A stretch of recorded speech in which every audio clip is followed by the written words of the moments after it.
오늘 설교는 신천지 세계관에 대해서 말하면서 시작하려고 합니다. 세계관은 세계를 바라보는 관점이죠. 신천지 세계관이란 신천지가 세상을 바라보는 눈입니다. 신천지는 세상을 둘로 나눕니다. 그 두 세계는 영의 세계와 육의 세계입니다. 이를 줄여서 영계, 육계라고 부릅니다. 우선 이 영계에는 하나님을 따르는 선한 영들과 사탄을 따르는 악한 영들이 투쟁을 하고 있다고 봅니다. 그러니까 하늘의 영역에서 하나님과 사탄이 대결을 펼치고 있다는 것이죠. 그리고 하늘에서와 같이 땅에서도 이 육계에서도 하나님을 따르는 선한 영들이 들어서는 사람과 사탄을 따르는 악한 영들이 들어서는 사람들이 대리전을 펼치고 있다고 봅니다. 과거 하나님은 육계에서 아담을 투입했고 사탄은 뱀을 투입했습니다. 그런데 아담과 뱀이 펼친 이 대리전에서 사탄이 성공했고 하나님은 실패했다고 봅니다. 아담의 실패 이후에 하나님은 다른 무기를 고르십니다. 노아를 선택합니다.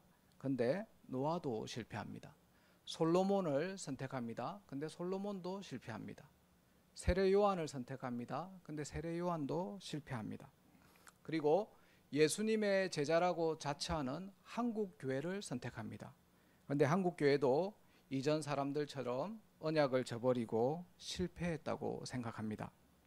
그래서 하나님께서 마지막으로 선택한 사람이 이만희라는 것입니다. 그래서 지난 6,000년 동안 영계와 육계에서 투쟁이 이어졌는데 이만희가 등장함으로 드디어 사탄에게 빼앗겨서 거의 질 뻔했던 이 육계를 신천지가 거의 되찾았다고 주장하는 것입니다. 그래서 이제 조금만 더 있으면 승리한 이 이만희는 육체의 죽음을 당하지 않고 또 이만희와 함께한 신천지 신도들도 영생을 한다고 생각합니다. 신천지인들이 이런 세계관을 가지고 있기 때문에 이만희의 말에 귀를 기울이면서 사는 것입니다. 교회 여러분, 이 신천지 세계관이 뭐가 문제입니까? 처음부터 끝까지 다 문제죠. 근데 문제의 핵심이 뭡니까? 하나님과 사탄을 나란히 놓고 있다는 것이죠. 하나님과 사탄을 동급으로 본다는 겁니다. 근데 하나님과 사탄이 동급인가요? 하나님과 사탄을 나란히 놓을 수 있습니까? 그렇지 않죠. 하나님과 사탄은 동급이 아닙니다. 하나님은 사탄보다 위에 계신 분입니다. 하나님은 창조주이시고 사탄은 피조물입니다. 타락한 천사일 뿐이죠.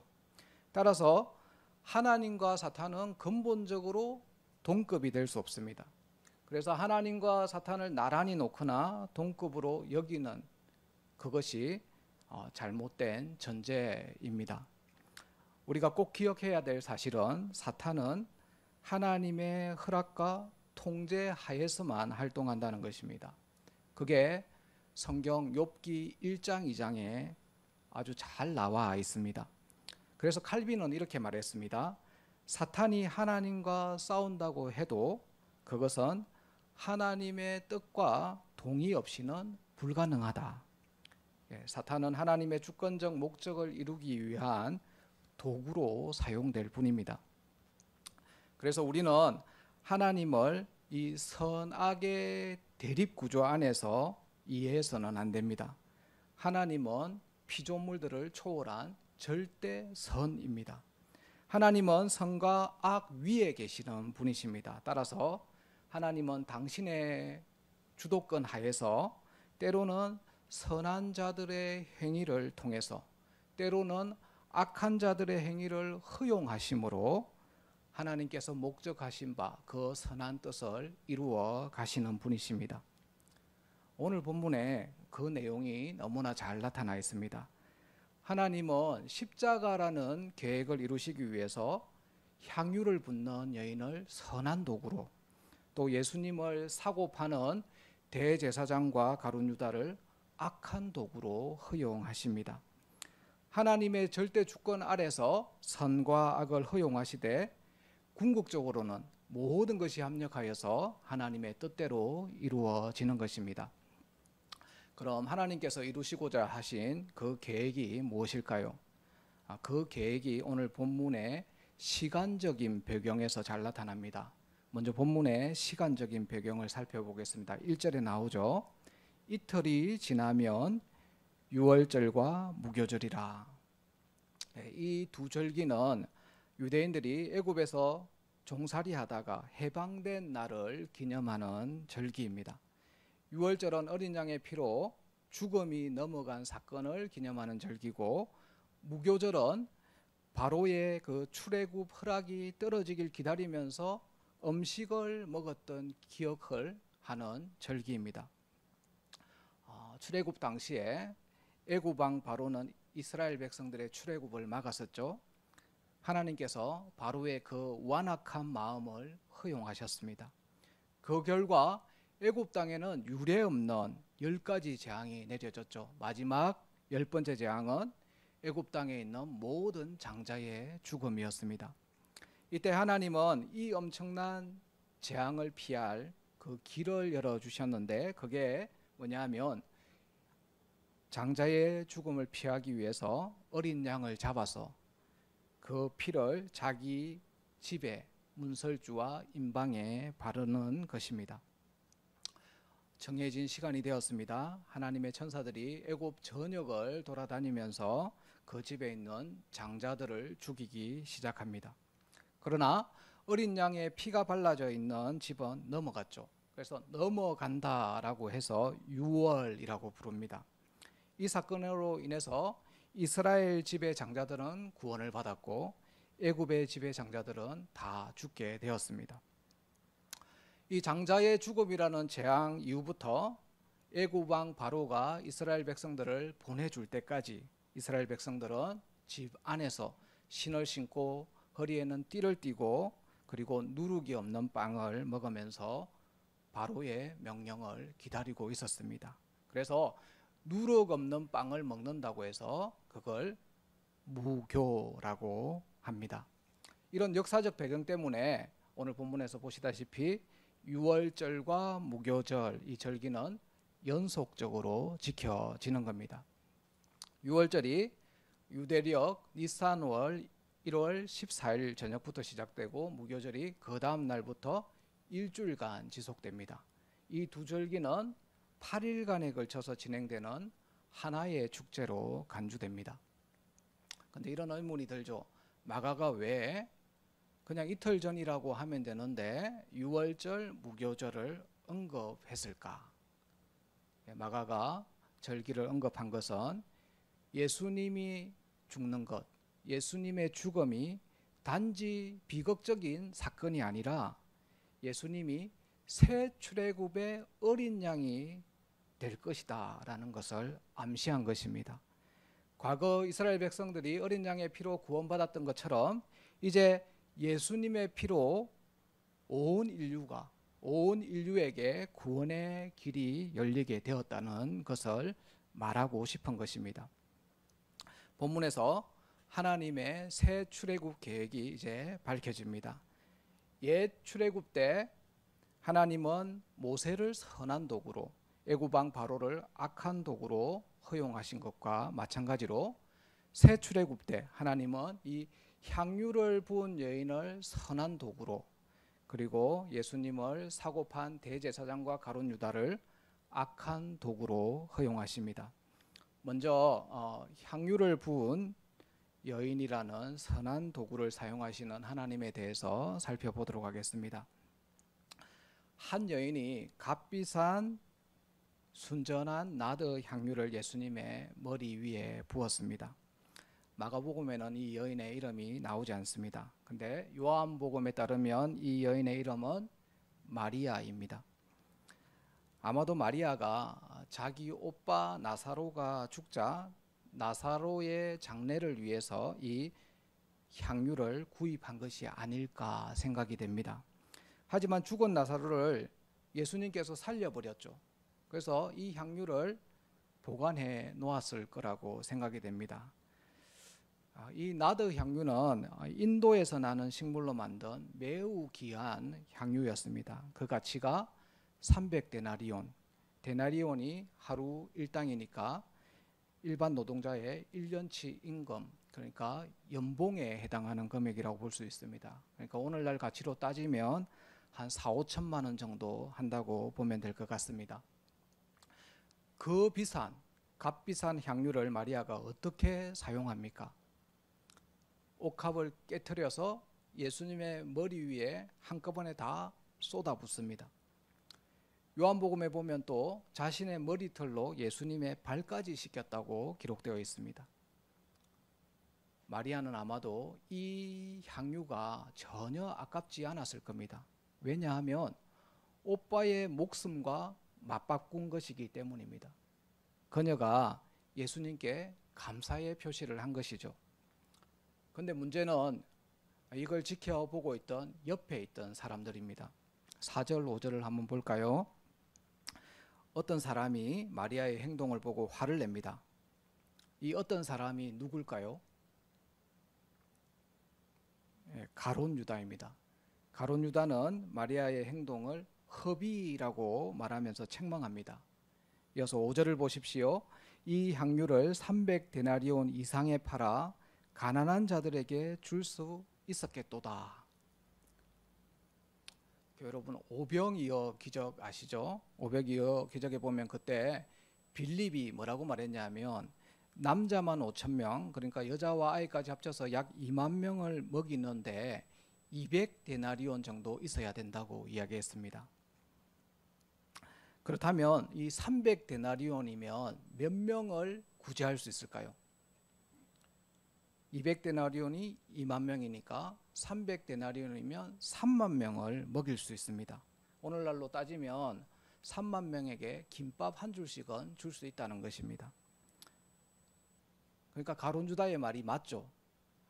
3만 명을 돌볼 수 있는 이걸 한 방에 허비한 것입니다. 만약에 제가 그 현장에 있었다면 저는 가룟 유다의 말이 맞다라고 마음속으로 동의했을 것 같습니다. 그러나 가룟 유다는 가난한 사람을 생각한 게 아닙니다. 그게 요한복음 12장 6절에 나옵니다.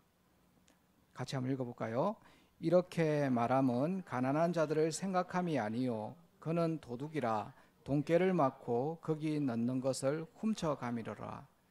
잘 아시다시피 가룟 유다는 예수님의 제자 그룹에서 돈을 맡아 관리하는 회계였습니다. 가룟 유다는 평소에도 공금을 이렇게 사적으로 조금씩 이용했습니다. 만약 마리아가 그 향유를 판 값을 예수님께 헌금했다면 그것도 자신이 관리했겠죠. 그럼 유용할 수 있는 돈이 많으니까 얼마나 좋았겠습니까? 그런데 마리아가 그 귀한 걸 한꺼번에 쏟아버렸으니까 그녀에게 지금 분노하면서 책망하면서 정죄를 하고 있는 것입니다. 근데요, 사실 따지고 보면 가룟 유다가 이렇게 해서는 안 됩니다.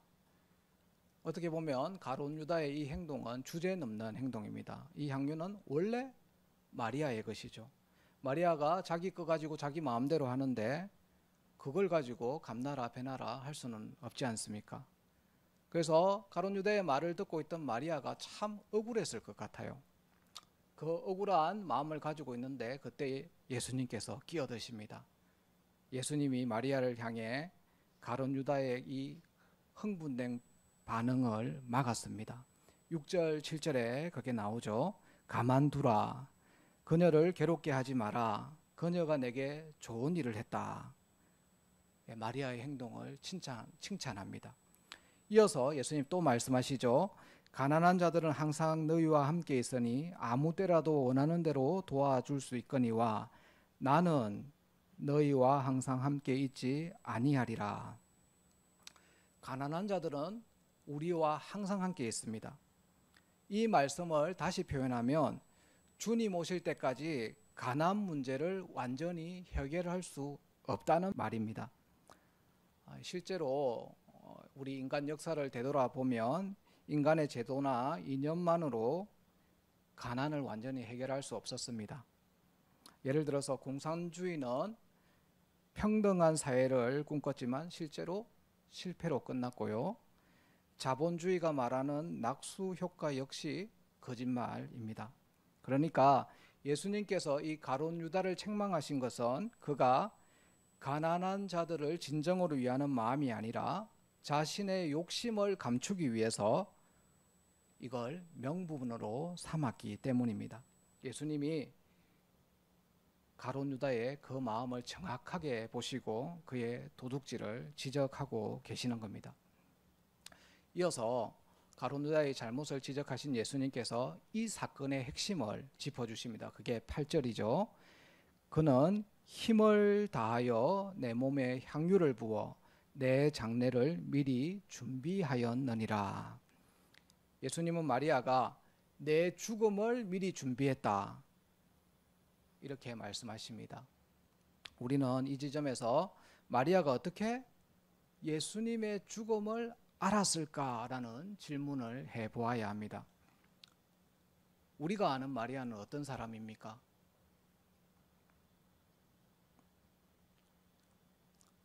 우리 교회 마리아 기간이 아니잖아요, 그죠? 마리아가 어떤 사람입니까?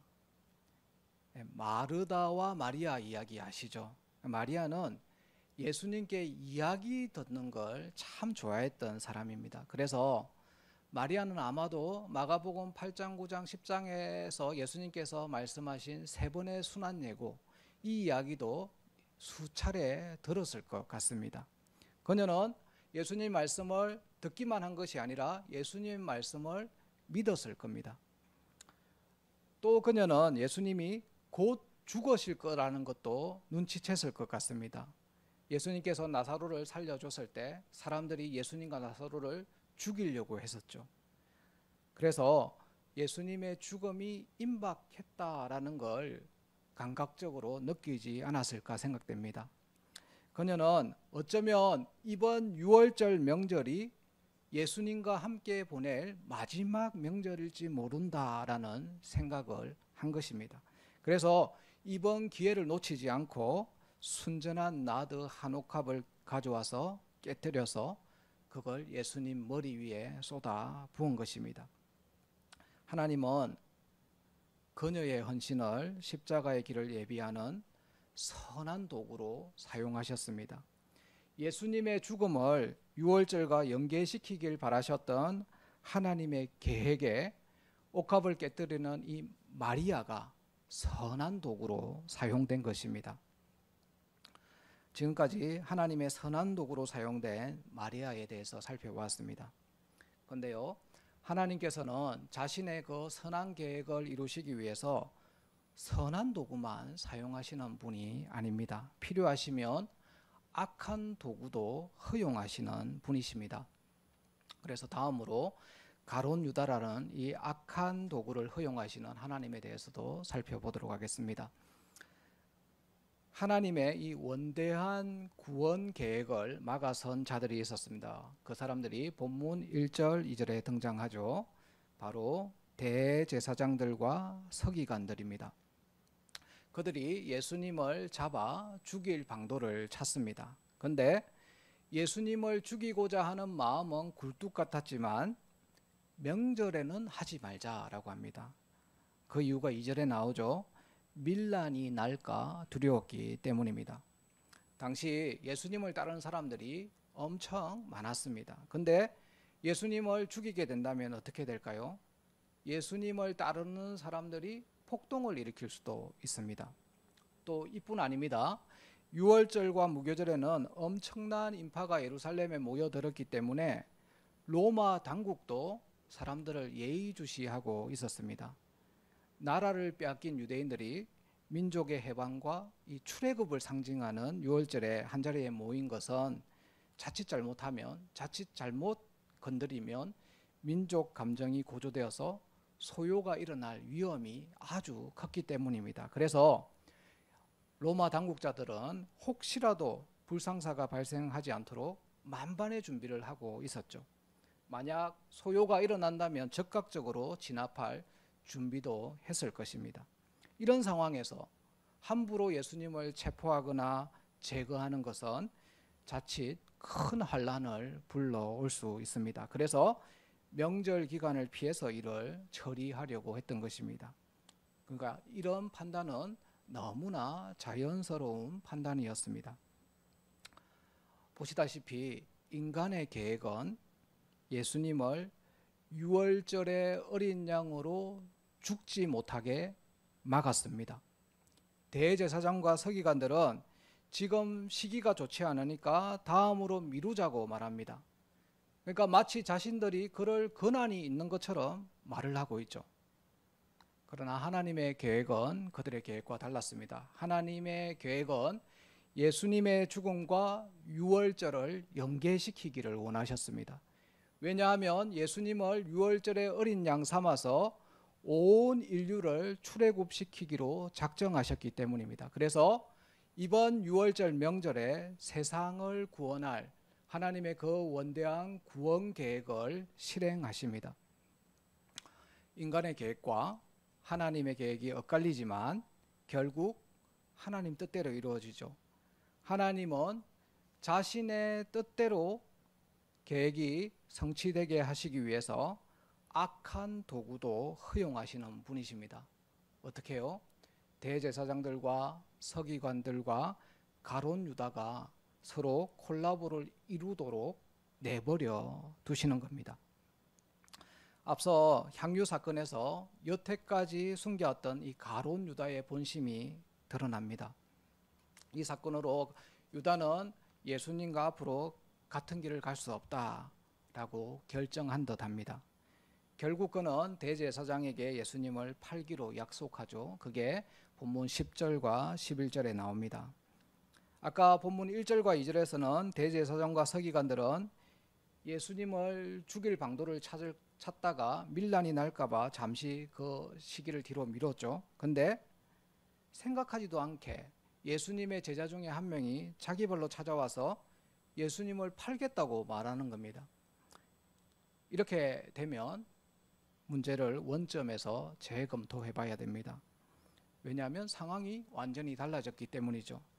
자기들이 나서서 예수님을 죽이고자 한다면 밀란이 날 수 있습니다. 로마 군대의 제재를 받을 수도 있습니다. 하지만 예수님의 제자 그룹에서 예수님을 배반하는 자가 생긴다면 말이 달라지죠. 왜 그렇습니까? 예수님을 죽이는 책임이 예수님을 판 그 사람에게 돌아가기 때문입니다. 또 합법적으로 고소가 들어왔기 때문에 예수님을 재판정에 세울 명분도 생기기 때문입니다. 이렇게 되면 소요가 발생하지 않을 겁니다. 그래서 그들은 계획을 급히 변경합니다.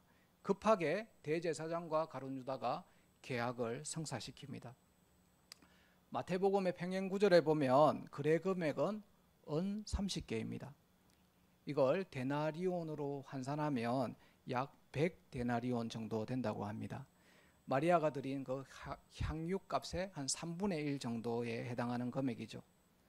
결국 돈에 눈이 먼 가룟 유다는 악한 도구가 되길 자처합니다. 이제 곧바로 대제사장들과 서기관들과 가룟 유다는 자신들의 계획을 실행에 옮깁니다.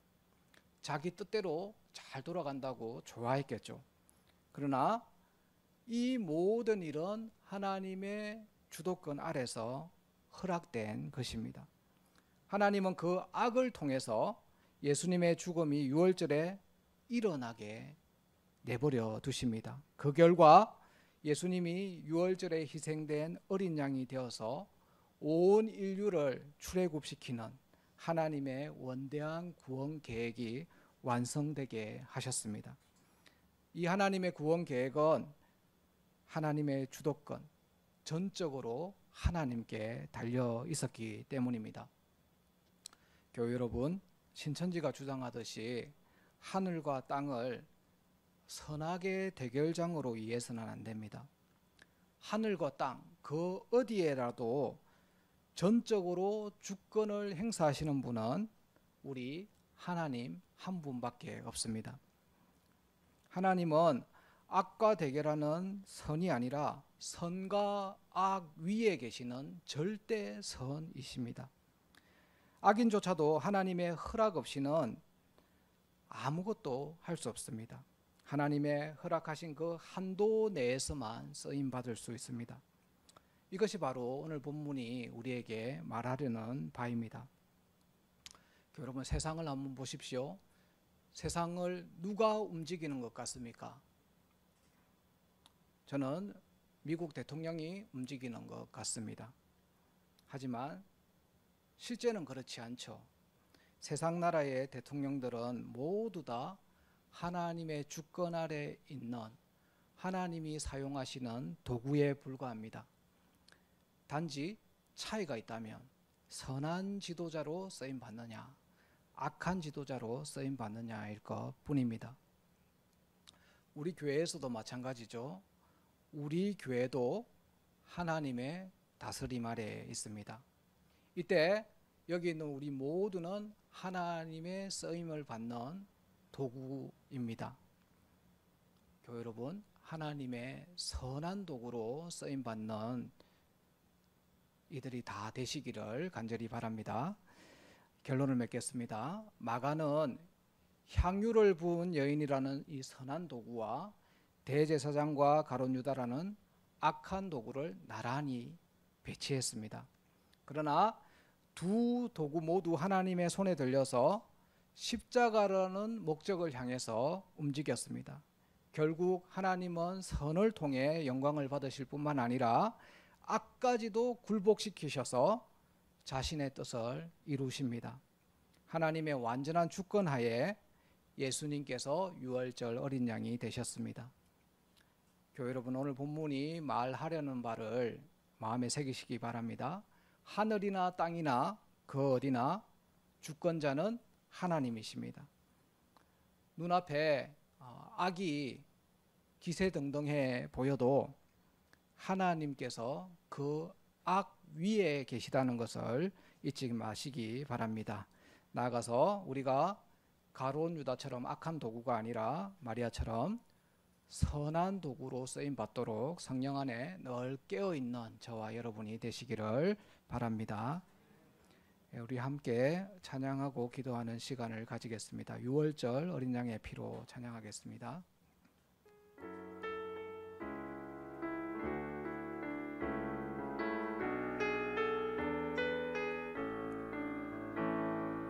유월절 어린 양의 피로 나의 삶의 문이 열렸네.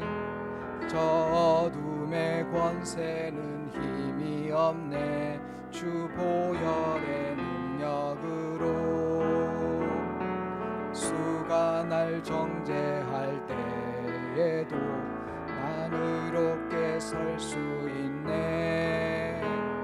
난 더 이상 정죄함 없네. 난 주 보혈 아래 있네. 난 주 보혈 아래 있네. 그 피로 내 죄 사했네. 하나님의 긍휼 날 거룩해 하시었네. 난 주 보혈 아래 있네. 난 원수의 어떠한 공격에도 더 이상 넘어지지 않네. 난 주 보혈 아래 있네. 다시 한번 찬양하겠습니다. 유월절 어린 양의 피로 나의 삶의 문이 열렸네. 저 어둠의 권세는 힘이 없네. 주 보혈의 능력으로 원수가 날 정죄할 때에도 난 의롭게 설 수 있네. 난 더 이상 정죄함 없네. 난 주 보혈 아래 있네. 나 주 보혈 아래 있네. 그 피로 내 죄 사했네. 하나님의 긍휼 날 거룩해 하시었네. 난 주 보혈 아래 있네. 큰 원수의 어떠한 공격에도 더 이상 넘어지지 않네. 난 주 보혈 아래 있네.